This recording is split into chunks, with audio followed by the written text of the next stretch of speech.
Bienvenue sur Africa 24 pour cette nouvelle édition du Morning News. À la une des titres de l'actualité.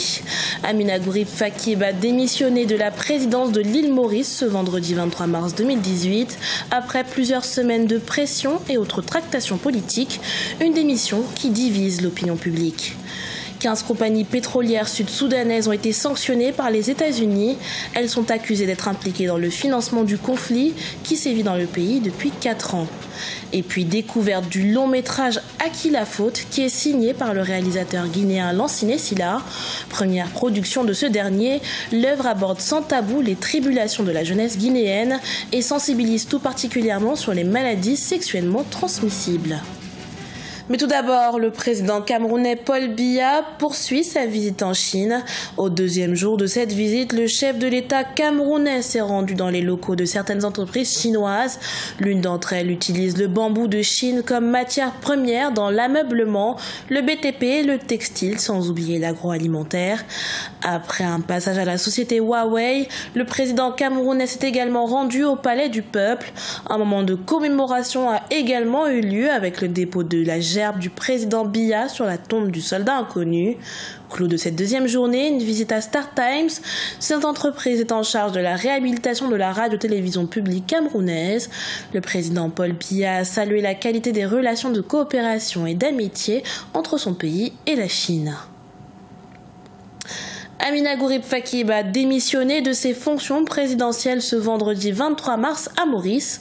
Impliquée dans un scandale financier, l'ancienne chef de l'État réfute les allégations à son encontre et sa démission divise l'opinion publique. C'est un sujet qui vous est proposé par la rédaction. Mes chers compatriotes, aujourd'hui, le 23 mars à midi, Opé quitte les fonctions de président de la République. Son mandat présidentiel n'aura duré que 3 ans. Amina Gurib Fakim, deuxième femme présidente sur le continent après le départ d'Ellen Johnson Sirleaf, a démissionné de ses fonctions présidentielles car impliquée dans un scandale financier.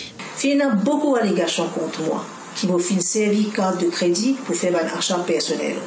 Mais ce qui n'est pas assez rapporté, c'est que quand on réalise ça erreur-là, mon fil rembourse la totalité de sa bonne dépense-là tout de suite, depuis vos fonds personnels, et que ceci est confirmé par l'organisation.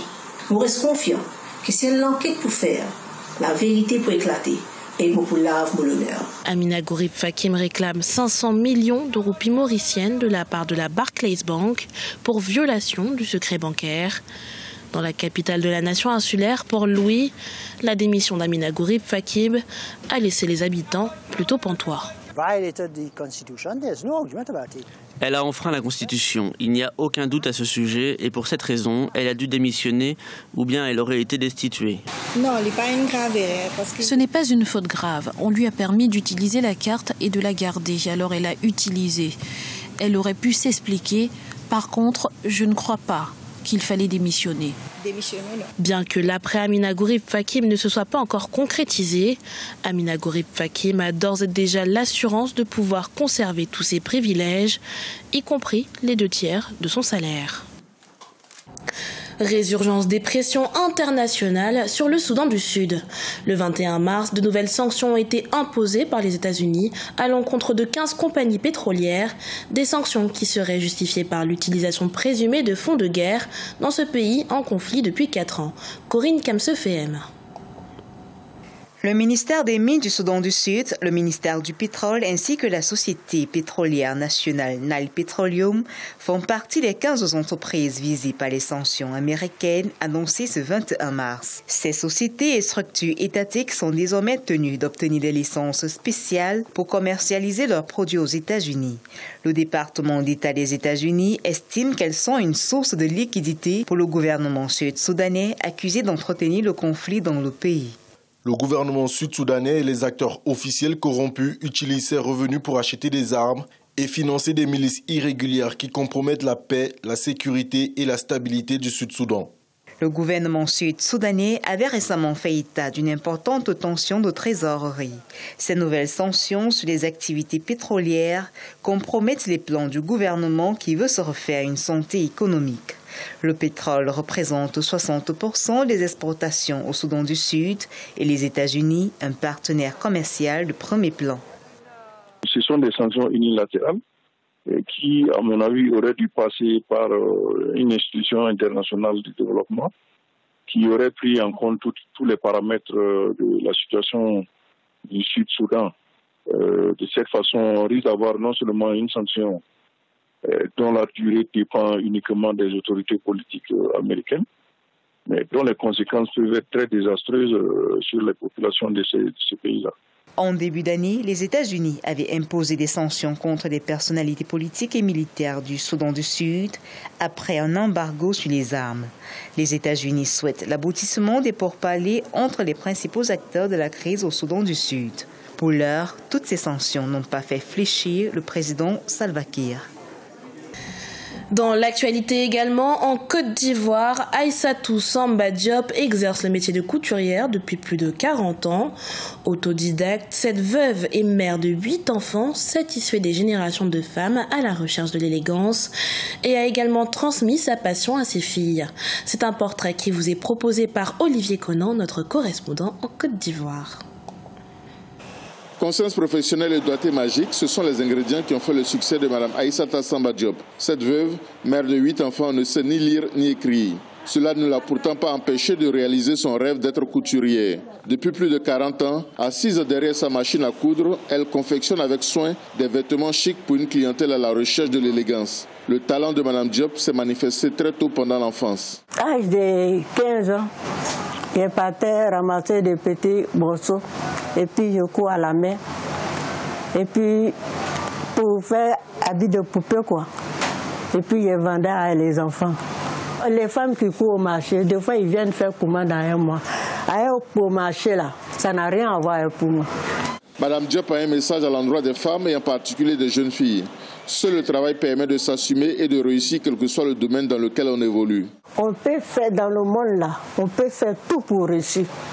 Tout. Si toi-même tu ne veux rien faire, ou bien tu es un paresseux, ou bien tu veux que les garçons te donnent. Sinon, on a tout possible pour faire quelque chose pour réussir. Madame Diop a transmis sa passion du travail bien fait à ses filles qui portent avec distinction les vêtements qu'elle confectionne. Plusieurs générations de couturiers ont bénéficié de son expertise et sa rigueur professionnelle. Aujourd'hui, Madame Diop continue de passer de longues heures de travail sur la machine à coudre que sa mère lui a offerte il y a bien longtemps.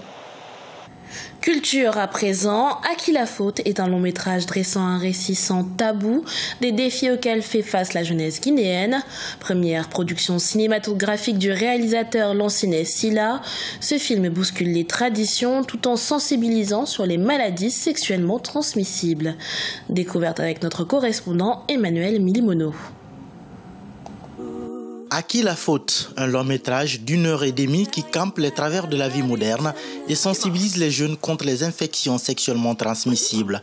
Produit en décembre 2016, c'est l'histoire d'un jeune couple, Ahmed et Fatima, qui sont amoureux depuis le lycée et qui décident de se marier après les études.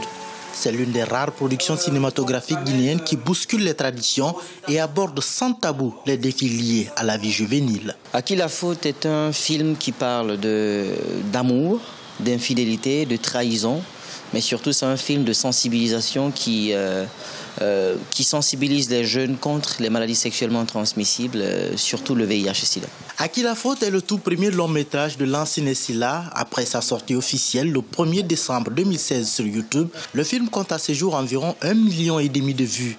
Un record jamais atteint par une œuvre guinéenne de ce genre. Sa mise à disposition gratuite sur les plateformes web est un choix délibéré de son réalisateur, qui en est d'ailleurs l'acteur principal. Nous avons beaucoup de projets qui sont déjà prêts, mais par faute de moyens, nous ne pouvons pas les réaliser. Je crois qu'on peut faire un meilleur cinéma dans les années qui suivent si nous avons bien sûr les moyens logistiques. Ce film est une œuvre offerte par la structure Cinéma guinéen en collaboration avec Broadview Entertainment, détenue par un réalisateur nigérian. Faute de moyens financiers, les tournages se sont déroulés particulièrement aux fins de mois lorsque les initiateurs perçoivent leur salaire et ont dégagé une partie aux besoins de production du film. Et puis, sachez que le long métrage À qui la faute est disponible en visionnage gratuit sur la plateforme YouTube.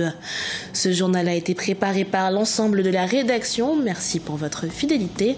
Dans un instant, une nouvelle édition de l'actualité à suivre sur Africa 24.